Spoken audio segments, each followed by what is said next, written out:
बच्चों, online school से आप मुकम्मल तालीम हासिल करके बोर्ड का इम्तहान बराए जमात नहम दहम बेहतर तौर पर पास कर सकते हैं। आप अपनी उम्र और तालीम के मुताबिक मज़ीद तालीम हासिल करें। वालदेन से फ़ोन या कंप्यूटर पर हमारी वीडियोस के ज़रिए तालीम हासिल करने की दरख्वास्त करें।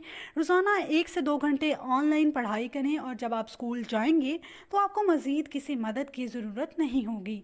इस तरह पढ़ाई करके अपना वक्त और वालदेन के अखराजात में बचत कर सकते हैं। ऑनलाइन स्कूल की कोई फ़ीस नहीं है। जूम पर भी क्लासेस का फ़ायदा उठा सकेंगे। हर क्लास और हर मजमून की मुकम्मल तालीमी वीडियोस मौजूद हैं। अजीज तलबा और तालबात, फ़रूक फाउंडेशन ऑनलाइन स्कूल के ज़रिए यकसा नसाब के मुताबिक तालीम हासिल करें। अगर हमारी वीडियोस पसंद आएँ तो चैनल को सब्सक्राइब करें और दोस्तों के साथ शेयर करें और बेल आइकन को लाजमी दबाएं ताकि आइंदा आने वाली तालीमी वीडियोस आप हासिल कर सकें। अस्सलामुअलैकुम students, I hope you're all doing well. So students, आज हम लोग अपना न्यू लेक्चर स्टार्ट करेंगे, that is of manufacture of urea. Manufacture of urea में हम लोग जो है वो खाद की तैयारी, यानी कि किस तरह हम खाद को प्रोड्यूस करते हैं, कौन कौन सा प्रोसेस होता है, कौन कौन से रॉ मटेरियल्स यूज़ किए जाते हैं, इन सब के बारे में आज हम लोग अपना स्टडी करेंगे। Manufacture of urea. Urea is nitrogenous fertilizer. It consists of 46.6% nitrogen. It is the white crystalline compound, highly soluble in water. It is used for the manufacturing of important chemicals, but its major about 90% use is as a fertilizer. 90% जो है वो खाद के तौर पर जो है वो इस्तेमाल किया जाता है। नाइट्रोजन की कंसनट्रेशन इसमें 46.6% है। Raw material for the manufacturing of urea are ammonia and carbon dioxide. Ammonia is prepared by Haber's process. 1 volume of nitrogen from air and 3 volumes of hydrogen obtained by passing methane and steam over the nickel catalyst is passed over iron catalyst at 450 degrees Celsius and 200 atmospheric pressure. 1 molecule of ammonia N2 plus 3 molecules of hydrogen 3H2 in the presence of 450 degrees Celsius temperature and 200 atmospheric temperature pressure जो है इन product हमारे पास ammonia की formation करेगा। Next हमारे पास जो प्रोसेस है that is of manufacture of urea. Manufacturing of urea involves 3 stages हैं हमारे पास।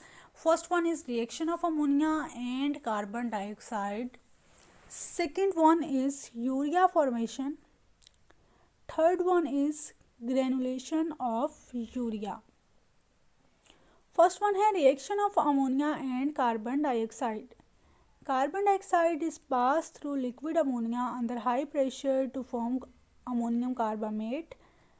2 अमोनिया जो हैं वो कार्बन डाइऑक्साइड के साथ रिएक्ट करेंगे तो हमारे पास अमोनियम कार्बामेट की फॉर्मेशन होगी in the presence of heat NH2COONH4. Urea formation when ammonium carbamate is evaporated with the help of steam dehydrated to form urea. जब हम अमोनियम कार्बामेट को जो है वो एवेपोरेट यानी करेंगे with the help of steam तो उससे हमारे पास यूरिया की फॉर्मेशन होगी NH2CONH2 प्लस वाटर जो है वो रिलीज़ होगा यानी कि भाप बनकर उड़ जाएगा। स्टूडेंट्स, नेक्स्ट है हमारे पास granulation of urea. At this stage liquid urea is evaporated to form granules.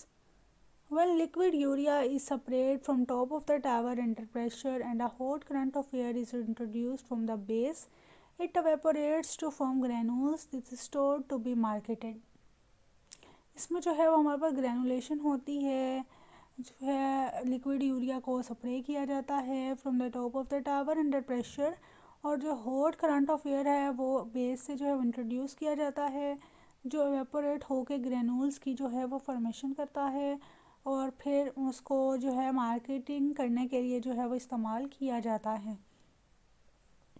Students, हमारे पास फ्लो शीट डायग्राम है किस तरह जो है रिएक्शन चैम्बर में जो है वो यूरिया जाता है, कार्बन डाइऑक्साइड अमोनिया और वाटर की फॉर्मेशन होती है, फिर उसके बाद एवेपोरेटर में स्टीम दी जाती है, यूरिया को ग्रैनुलेटर में डाला जाता है जिससे हमें हॉट एयर मिलती है, फिर उसके बाद जो है वो उसकी स्टोरेज की जाती है। ठीक है स्टूडेंट्स, इसके बाद है हमारे पास importance and status of urea. ये हमारे पास लॉन्ग क्वेश्चन भी है और शॉर्ट क्वेश्चन भी है। तो इम्पोर्टेंस आपको पता है कि हमारी फसलों और जो पौधे हैं उनके लिए यूरिया बहुत ज़्यादा ज़रूरी है, क्योंकि यह एक खाद की टाइप है और नाइट्रोजनस खाद है, ठीक है, जिसमें नाइट्रोजन की कंसनट्रेशन मौजूद होती है। It is white crystalline organic compound. Its importance is because of the following uses. Number 1, urea is widely used world over in the agriculture sector, both as a fertilizer and animal feed additive. About 90% of the urea is used as fertilizer. It has the highest nitrogen percentage that is much higher than other nitrogenous fertilizers. It is harmless and is used for all types of crops and soils. बहुत ज़्यादा use होने वाला जो fertiliser है that is urea. 90% urea जो है वो खाद के तौर पर इस्तेमाल किया जाता है, जिसमें नाइट्रोजन की बहुत ज़्यादा परसेंटेज है और जो है ये नुकसान नहीं पहुंचाता और तमाम फसलों और मिट्टी के लिए जो है इस्तेमाल किया जाता है। सेकेंड स्टेटस है, it is used as a raw material for the manufacture of so many important compounds. Third one is it is used to make explosives. Fourth one is it is used in automobile system to reduce the NOx pollutants in exhaust gases. There are about 6 urea manufacturing units in Pakistan. The 4 major are 4G Fertilizer Company, Agrochemicals, 4G Fertilizer, Bin Qasim and Daud, Hercules Company. 4G Fertilizers is the biggest fertilizer manufacturer with 59% market shares. Government provides an indirectly subsidy to manufacturers, but this industry is still facing supply shortfall problem. The price of urea has grown since last years. Interesting information हमारे पास दी गई है। Crops need phosphorus and nitrogen to grow well. Although there is 78% nitrogen in air, yet it can't be assimilated directly by plants. Therefore, fertilizers are used to provide these essential elements to soil and ultimately plants.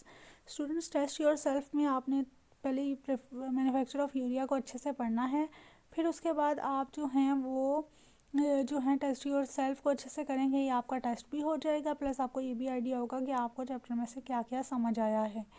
So students जो हैं, हम लोग आज का जो lecture है वो यहीं पर एंड करेंगे। इंशाल्लाह नेक्स्ट से हम लोग अपना न्यू टॉपिक स्टार्ट करेंगे।